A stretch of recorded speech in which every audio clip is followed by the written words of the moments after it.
It isn't easy to get to a mountaintop mining site in West Virginia.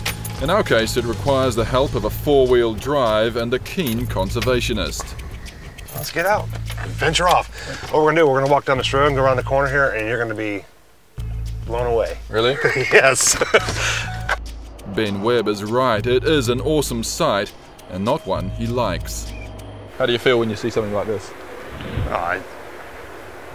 I feel horrible. It's horrible what they're doing here. I think this site's roughly 21 miles. It's pretty bad.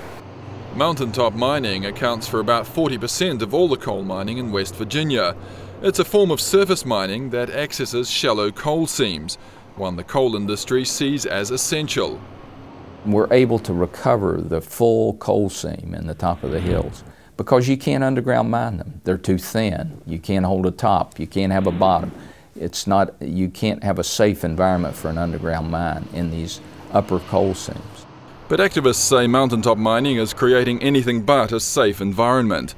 I meet Bo Webb beside an elementary school that lies directly beneath an active surface mine, one he's convinced is poisoning the area with dangerous coal dust and chemicals. The American School Board Journal came in here and did a story, and their investigation showed that 10 people, students, staff, teachers, had died from cancer that attended the school in the previous 6 years of their report. However, coal industry supporters say surface mines are both legal and safe.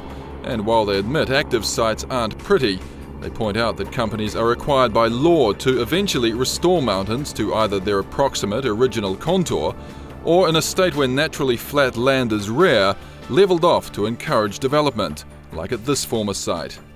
So any kind of flat area that you can create, in your opinion, is valuable, obviously, economically? Absolutely it is.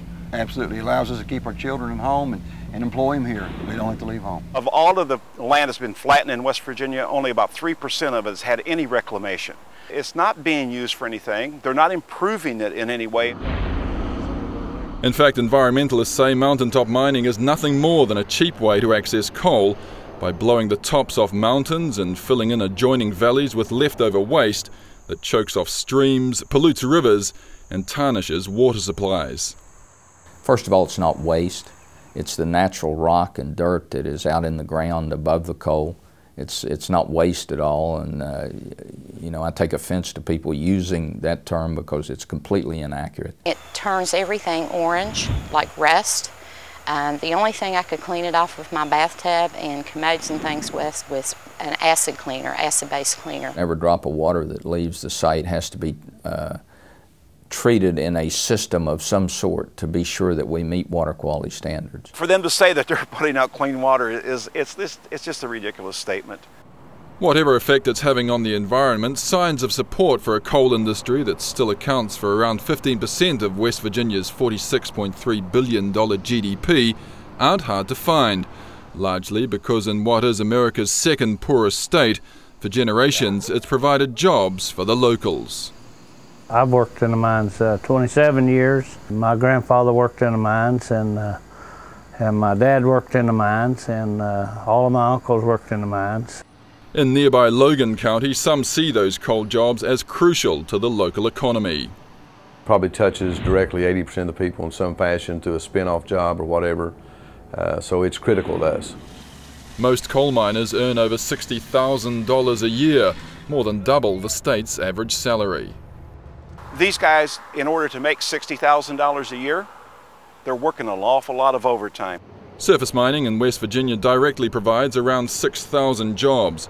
It only accounts for about 6% of the 1.2 billion tons of coal mined in the USA each year, so environmentalists say it's not essential. More importantly, they believe it simply can't be done in a way that isn't hugely harmful to the environment. Well, as I know, there's no way you can blow up a mountain and put it back. There's no way they're actually ever going to get this back to its original contour. It's impossible. Others, however, believe the restored sites are just as good as the real thing. Sometimes I'll just drive up here by myself or with a couple of my buddies or maybe my wife, and we'll just sit around and enjoy the quiet, peaceful afternoon. Couple of beers? Yeah, we have a couple of beers, yeah. That's a fact. Maybe grill. Sometimes we pitch a little shoes. Have a good time. Those opposed to mountaintop mining claim it's already ruined over 500 mountains covering 1.5 million acres and is slowly but surely destroying the Appalachians. Looks like Afghanistan. You know, it's supposed to look like a rich, thick forest.